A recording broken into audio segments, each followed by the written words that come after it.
ازيك؟ الحمد لله. كيف حالك؟ كويس. عامل ايه؟ الحمد لله. اسمك ايه؟ اسمي عبد الله. سنة كام يا عبد الله؟ سنة داخل أولى إعدادي. ماشي. انت بتعرف تتكلم مصراوي؟ اه. طب كلمني، اتكلم معايا مصراوي. أي ليه؟ ايه؟ يعني ايه دي؟ مش عارف أتكلم مصر. بدوي. بدوي بس؟ طيب تعرف تحكي لي نكتة؟ نكتة. اه. نكتة يعني حكيتها لك هي إزاي؟ اسمها ايه؟ نكتة. طب اقول له ايه طيب؟ قول له، مش عارفة اقول له ايه. أقول لك نكتة بس. نكتة. إيه هذي؟ اللي هي ايه، تحكي موقف مضحك. مرة واحد مش عارف عمل ايه، حصل له ايه؟ مرة واحد مات يعني كده. مات؟ أيوة. لا ما ماتش.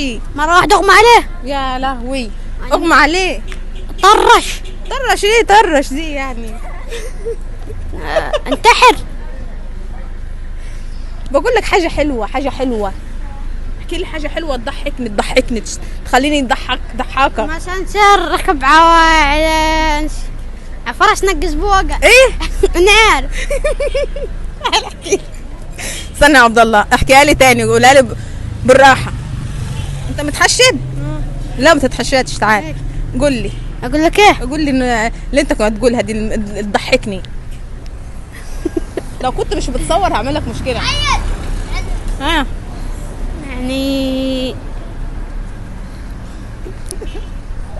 مثلا ركب واحد ركب على جمل. على الكاميرا. مثلا واحد ركب على جمل وقري بيه ووقع.